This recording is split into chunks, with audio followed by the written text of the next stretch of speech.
Hello everyone, I am Dr. Banu Batra, MDS, Professor in Public Health Industry Department at Surendra Dental College and Research Institute. Welcomes you to the MOOC course in Basic Epidemiology, in which today we will be covering the last module, that is the experimental studies. The contents of today's presentation would be the definition related to experimental epidemiology, the aims, the animal studies, the human experiments, the various designs of randomized control trials, various bias involved, the different types of randomized control trials, and as well as the types of non-randomized control trials. Coming to the definition, the experimental studies involves some action, intervention, or manipulation such as deliberate application or withdrawal of suspected cause or changing one variable in the causative chain while making no change in the control group and observing and comparing the outcome of experiment in both the groups. The aim of experimental epidemiology is to provide scientific proof of etiological factors which may permit the modification or control of these diseases, to provide a method of measuring the effectiveness and efficiency of health services for a prevention, control, or treatment of disease and improve the health of the community.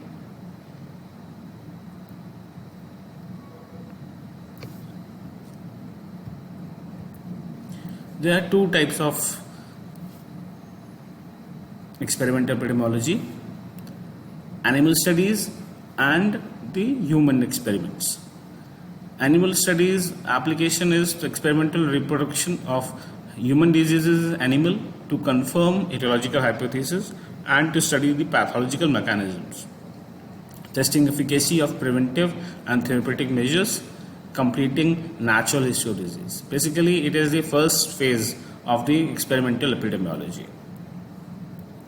The advantages: experimental animals can be bred and manipulated easily, multiply rapidly, best to study the genetic conditions. Limitations is not all diseases can be replicated. Conclusions cannot be strictly applied on humans, but they can be faced as preliminary base for the human experiments. Coming to human experiments, first it was done by James Lind related to scurvy. Then there are two types, basically randomized and non-randomized control trials. Now, what is the design of randomized control trial, or RCT as we call it? The first step is drawing up a protocol, the study design, that's what we call, selecting a reference and experimental populations, randomization, which is called as heart of the randomized control trial, manipulation or intervention, follow-up, and the assessment of the outcome.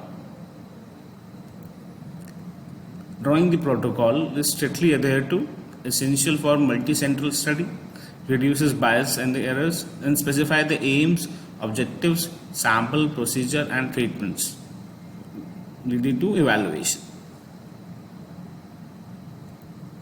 Selecting reference and experimental population. Reference or target population results to be applicable. Whole or part of the population of specific group should be the reference group.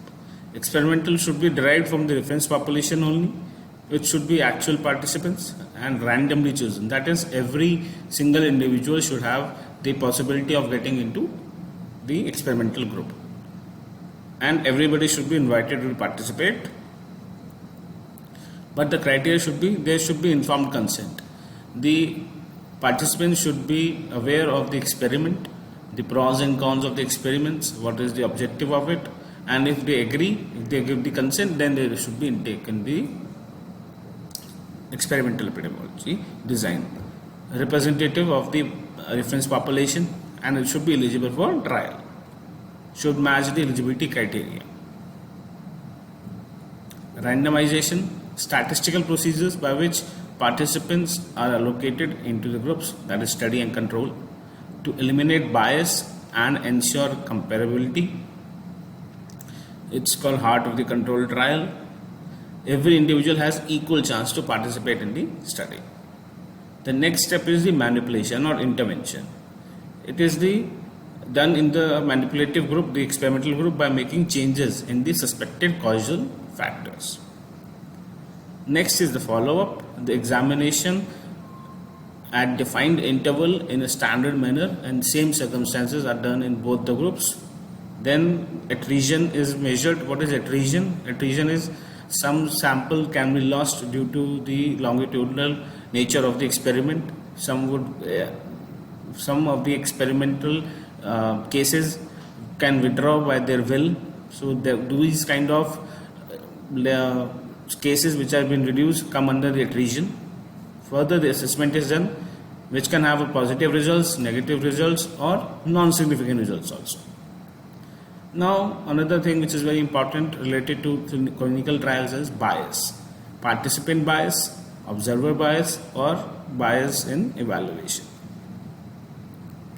Blinding. It can be single, double, or triple blinding. Single blinding means the participants are not aware about their group, whether they are in experimental group, whether they are in control group. Double blind trial, neither the investigator nor the participant are aware of the participants' position, whether they are in experimental or in control group. Triple blind, the participant, investigator, and the person who is analyzing the data is also not aware of their groups.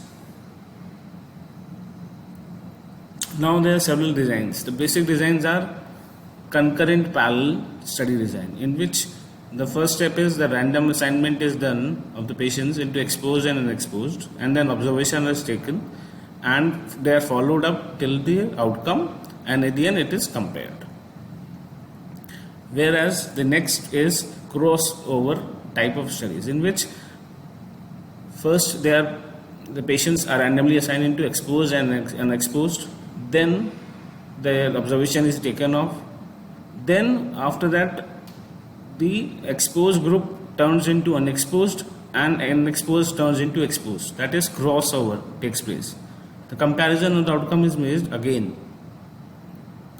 So this is like studying the population, the groups are interchanged in the same study. So therefore it is called as crossover type of studies. Then what are various types of randomized controlled trials? Clinical trials, preventive, risk factor, cessation experiments, trial for etiological agents, figuring out evaluation of health services.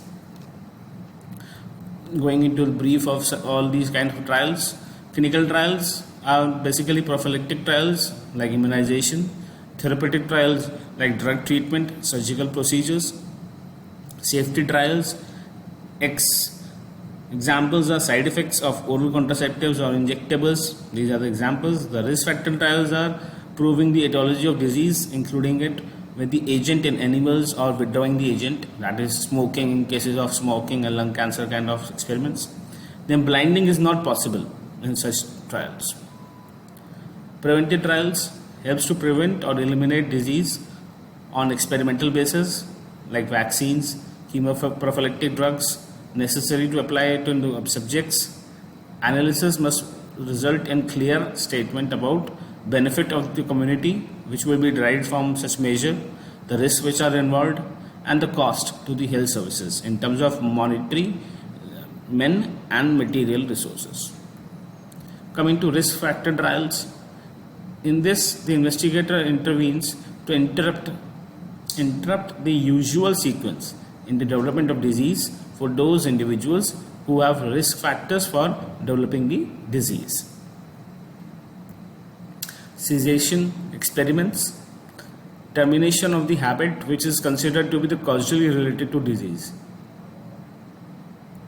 Coming to etiological agents, trials which are related to figuring out etiological agents. One of the basic aim of such experiment is to confirm or refute an etiological hypothesis. And disease can be fatal, disabling, or unpleasant human experiment to confirm an etiological hypothesis. Then coming to evaluation of health services, assessment of effectiveness or efficiency of health services. Choice have to be made between alternative policies of healthcare delivery. Resources are limited and priorities must be set for implementation of large number of activities. Coming to non-randomized controlled trials, it can be further divided into uncontrolled trials, natural experiments, before and after comparison studies with controls and without controls. Now, why these non-randomized controlled trials are important or are done? Because some conditions have not lent themselves to be direct examination in human beings. For example, induction of cancer by viruses. Some preventive measures can be applied only to groups or on a groups wide basis, for example water fluoridation. When disease frequency is low and the natural history is long, so follow-up is not possible. Therefore, then these non-randomized controlled trials are preferred. Non-randomized clinical trials are also crude, whereas it is sophisticated in case of randomized controlled trials.